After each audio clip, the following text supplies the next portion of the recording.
Hello everyone, good morning. मैं Praveen Sharma, welcome back to my channel. आज का हमारा टॉपिक है हैवरमैन डैम एवं लीव के दृष्टिकोण से अध्यापक शिक्षा, जो कि teacher education in the opinion of various scholars के अनुसार है। हैवरमैन के विषय में सबसे पहले हम देखेंगे, तो आइए पॉइंट पर आते हैं। हैवरमैन के दृष्टिकोण से अध्यापक शिक्षा, टीचर एजुकेशन फ्रॉम हैवरमैन पर्सपेक्टिव। हैवरमैन द्वितीय पीढ़ी के आलोचक सिद्धांतकार थे।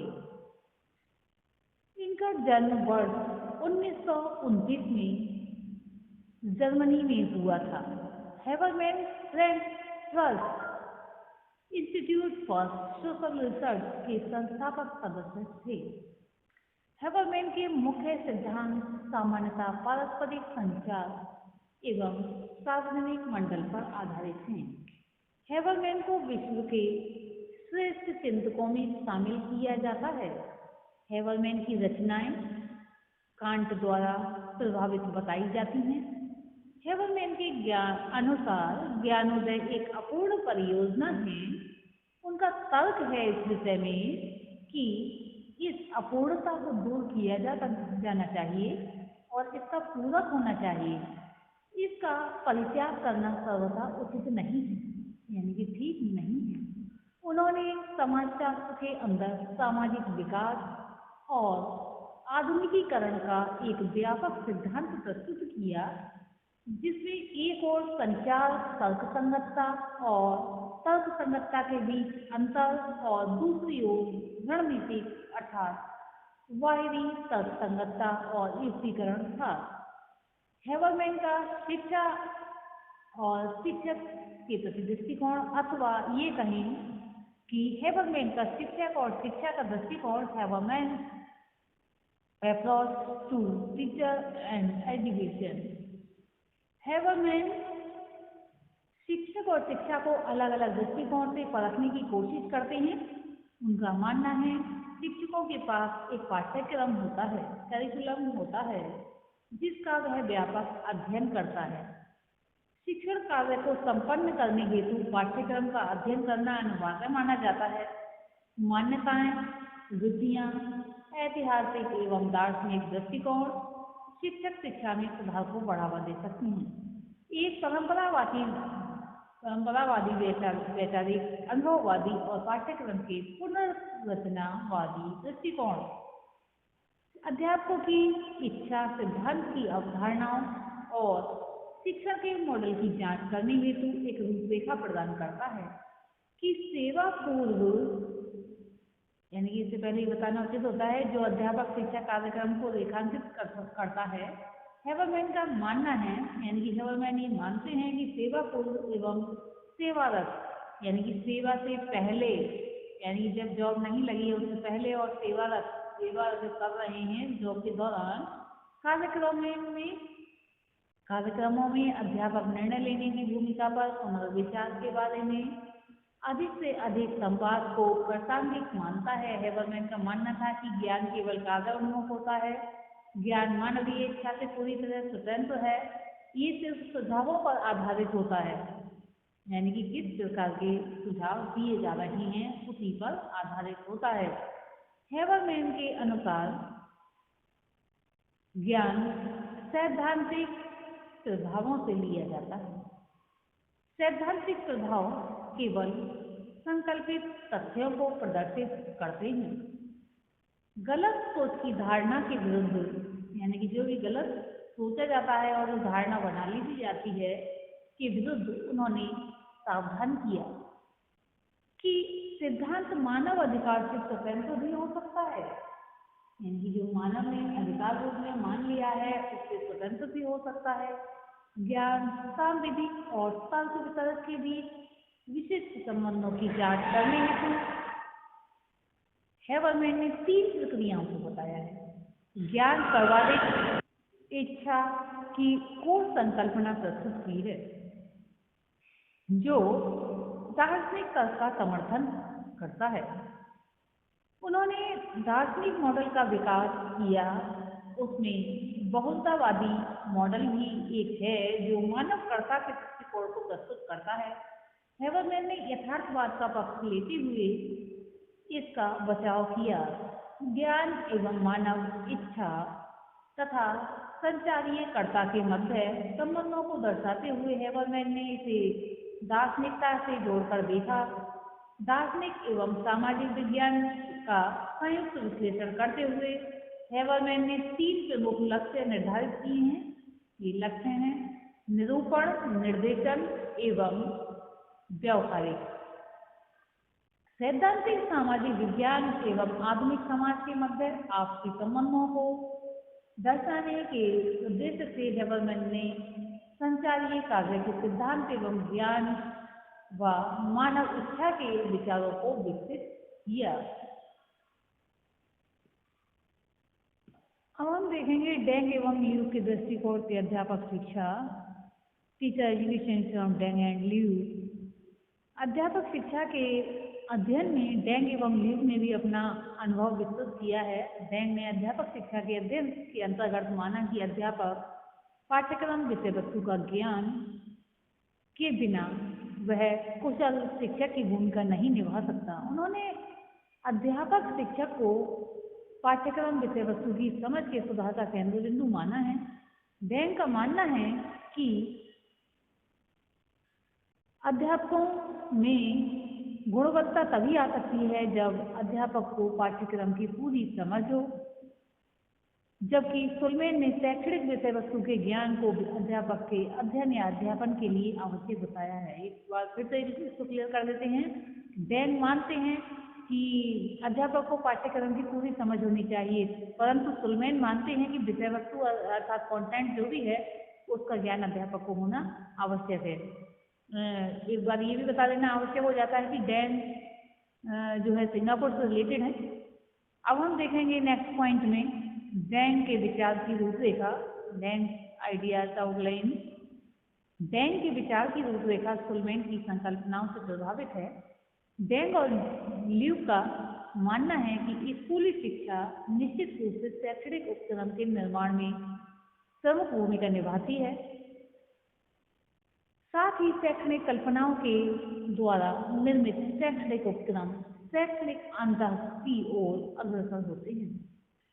इससे द्वंद्व व मतभेद की स्थिति उत्पन्न हो जाती है। डेंग पाठ्यक्रम के अध्ययन को प्रासंगिक मानते हैं। उनका मानना है कि पाठ्यक्रम का अध्ययन करने से अध्यापक की क्रियाशीलता बढ़ती है, उसके बातचीत करने, वाद विवाद परिचर्या करने की क्षमता बढ़ती है। पाठ्यक्रम पढ़ने से अध्यापकों की समझ एवं ज्ञान में वृद्धि होती है। डेंग का ये भी मानना है कि अध्यापकों को सशक्त बनाने में देश की सामाजिक एवं ऐतिहासिक पृष्ठभूमि की विशेष भूमिका रहती है। इनके अनुसार एक अध्यापक को केवल विषय संबंधित ज्ञान होना ही आवश्यक नहीं है, बल्कि उसके लिए अध्यापक को निजी एवं सार्वजनिक रूप से बुद्धिजीवी होना चाहिए, जो स्वयं को अधिक स्वीकार्यता बुद्धिजीविता उसमें अंतरानुशासन के साथ ही विषय का ज्ञाता होना और विद्वान भी यानी विद्वत भी होना चाहिए। सामाजिक मंडल में शिक्षक की भूमिका रचनात्मक होती है। वह सामाजिक रीति रिवाजों एवं परंपराओं को स्वीकार करता है। इसी के साथ अब हम देखेंगे डेंग का पाठ्यक्रम। डेंग ने पाठ्यक्रम में सामाजिक एवं सांस्कृतिक रूपरेखा को समाहित किया है। साथ ही सामाजिक सांस्कृतिक विषयों के संदर्भ में पाठ्यक्रम की क्षमता को नया रूप दिया। डेंग के अनुसार कक्ष में शिक्षक पाठ्यक्रम में रेखांकित तथ्यों को तभी बता सकता है जब वह पाठ्यक्रम का अध्ययन किए हुए होता है। यदि अध्यापक ऐसा नहीं होता है तो वह विद्यार्थियों को समझाने में सफल नहीं हो पाता। पाठ्यक्रम में निहित निश्चित शैक्षणिक व्यवहारों की इस प्रकार से फ्रेमिंग की जाती है जैसे कि अध्यापक स्कूली विषयों को कथित रूप से तैयार करते हैं। अंतर्राष्ट्रीय शिक्षा एवं चीनी शिक्षा के क्षेत्र में डेंग का महत्वपूर्ण योगदान माना जाता है। पाठ्यक्रम विषय वस्तु या विषय क्षेत्र, पाठ्यक्रम सिद्धांत डेंग का विशेष कार्य क्षेत्र माना जाता है। डेंग एवं ल्यूग ने विषयों के अध्ययन के लिए पाठ्यक्रम को आवश्यक बताया।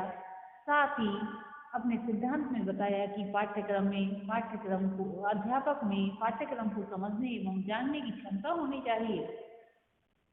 अध्यापन कार्य करने के लिए पाठ्यक्रम के अध्ययन के बिना जो अध्यापक है विद्यार्थियों को सही मार्गदर्शन प्रदान नहीं कर सकता है।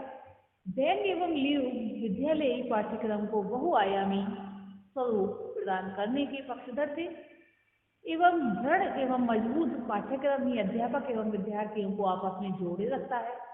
पाठ्यक्रम विषय वस्तु केवल कक्षा में अध्यापक द्वारा पढ़ाया जाने वाला पाठ या अध्याय नहीं होता है, बल्कि ये अनुदेशात्मक उद्देश्यों को पूर्ण करने वाला माध्यम भी माना जाता है।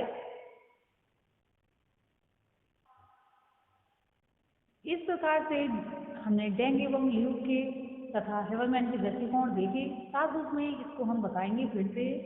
हेवरमैन ने अध्यापक शिक्षा को किस प्रकार से लिया है, सबसे पहले ये देखेंगे। हेवरमैन द्वितीय पीढ़ी के आलोचक सिद्धांतकार थे। उनका जन्म वर्ष 1929 में हुआ था, ये जर्मनी में हुआ था। हेवरमैन Frankfurt institute for social research के संस्थापक सदस्य थे।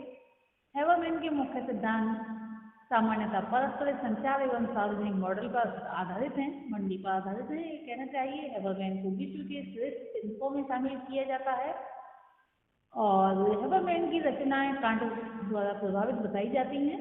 हेवरमैन के अनुसार ज्ञानोदय एक अपूर्ण परियोजना है। इन्होंने कहा ज्ञान का उदय अपूर्ण परियोजना है और उनका तर्क है इस विषय में। उन्होंने लिखा है कि ये अपूर्णता को दूर किया जाना चाहिए और इसका पूरक होना चाहिए, इसका परित्याग करना सर्वथा उचित नहीं होता।